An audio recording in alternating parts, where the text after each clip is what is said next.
हर हर महादेव। दोस्तों, आज से सावन के सोमवार शुरू हो गए हैं। आज हम सोमवार व्रत की कथा सुनाते हैं। एक नगर में एक सेठ रहता था। उसे धन ऐश्वर्य की कोई कमी ना थी। फिर भी वो दुखी था क्योंकि उसके कोई पुत्र नहीं था। पुत्र प्राप्ति के लिए वो प्रत्येक सोमवार को व्रत रखता था और पूरी श्रद्धा के साथ शिवालय में जाकर भगवान गौरी शंकर की पूजा करता था।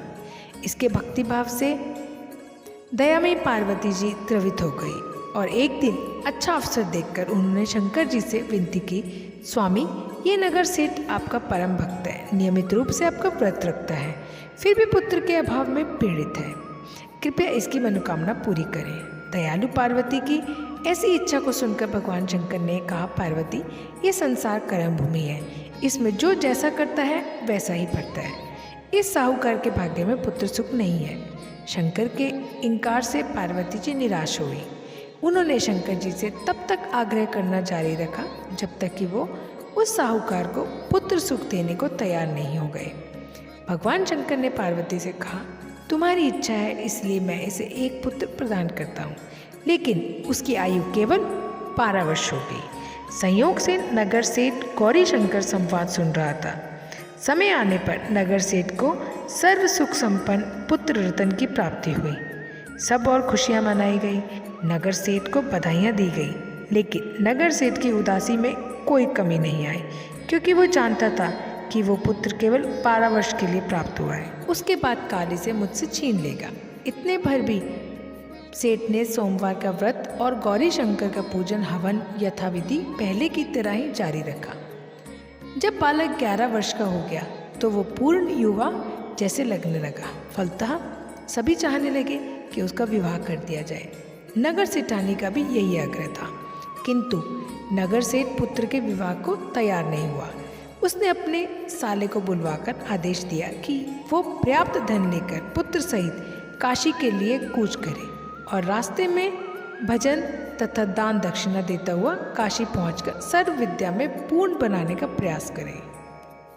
मामा भांजे काशी के लिए रवाना हुए। हर पड़ाव पर वो यज्ञ करते, ब्राह्मणों को भोजन कराते और दान दक्षिणा देकर दीनहीनों को संतुष्ट करते। इसी प्रकार वो काशी की ओर बढ़ रहे थे कि एक नगर में उनका पड़ाव पड़ा था और उस दिन उस नगर के राजा की कन्या का विवाह था।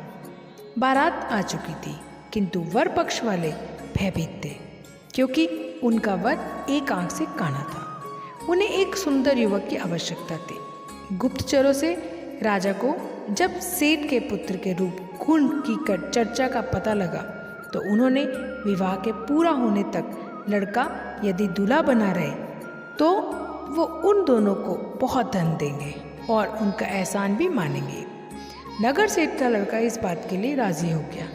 कन्या पक्ष के लोगों ने राजा की पुत्री के भाग्य की बहुत सराहना की कि इसे इतना सुंदर वर मिला। जब सेठ का पुत्र विदा होने लगा तो उसने राजा की पुत्री की चुनरी पर लिख दिया कि तुम्हारा विवाह मेरे साथ हुआ है। मैं राजा के लड़का ना होकर नगर सेठ का पुत्र हूँ और विद्यायन के लिए काशी जा रहा हूँ। राजा का लड़का तो काना है। राजा की लड़की ने अपनी चुनरी पर कुछ लिखा हुआ देखा तो उसे पढ़ा और विदा के समय काने लड़के के साथ जाने से इनकार कर दिया। फलतः राजा की बारात खाली हाथ लौट गई। नगर सेठ का पुत्र काशी जाकर पूरी श्रद्धा और भक्ति से विद्यायन में जुट गया। उसके मामा ने यज्ञ और दान पुण्य के काम जारी रखा। जिस दिन लड़का पूरे 12 वर्ष का हो गया, उस दिन भी और दिनों की तरह यज्ञादि हो रहे थे। तभी उसकी तबीयत खराब हुई। वह भवन के अंदर ही कमरे में आकर लेट गया। थोड़ी देर में मामा पूजन करने को उसे लेने आया तो उसे मरा देखा तो उसे अत्यंत दुख हुआ और वो बेहोश हो गया। जब उसे होश आया तो उसने सोचा कि यदि मैं रोया चिल्लाया तो पूजा में विघ्न पड़ेगा, ब्राह्मण लोग भोजन त्याग कर चले जाएंगे।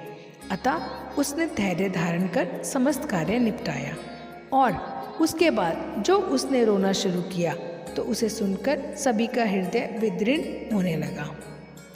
सौभाग्य से उसी समय उसी रास्ते से गौरी शंकर जा रहे थे।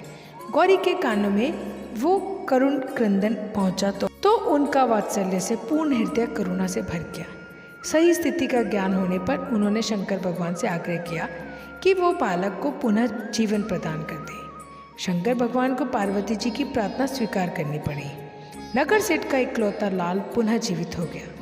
शिक्षा समाप्त हो चुकी थी। मामा भांजे दोनों वापस अपने नगर के लिए रवाना हुए। रास्ते में पहले की तरह दान दक्षिणा देते उसी नगर में पहुंचे जहां राजा की कन्या के साथ लड़के का विवाह हुआ था। तो ससुर ने लड़के को पहचान लिया, अत्यंत आदर सत्कार के साथ उसे महल में ले गया। शुभ मुहूर्त निकालकर कन्या और जमाता को पूर्ण दहेज के साथ विदा किया। नगर सेठ का लड़का पत्नी के साथ जब अपने घर पहुंचा तो पिता को यकीन नहीं आया। लड़के के माता पिता अपनी हवेली की छत पर चढ़े बैठे थे। उनकी प्रतिज्ञा थी कि वहां से तभी उतरेंगे जब उनका लड़का स्वयं अपने हाथ से उन्हें नीचे उतारेगा, वरना ऊपर से ही छलांग लगाकर आत्महत्या कर लेंगे। पुत्र अपनी पत्नी के साथ हवेली की छत पर गया। जाकर माँ बाप के सप्तृक चरण स्पर्श किए। पुत्र और पुत्रवधू को देखकर नगर सेठ और सेठानी को अत्यंत हर्ष हुआ। सब ने मिलकर उत्सव मनाया।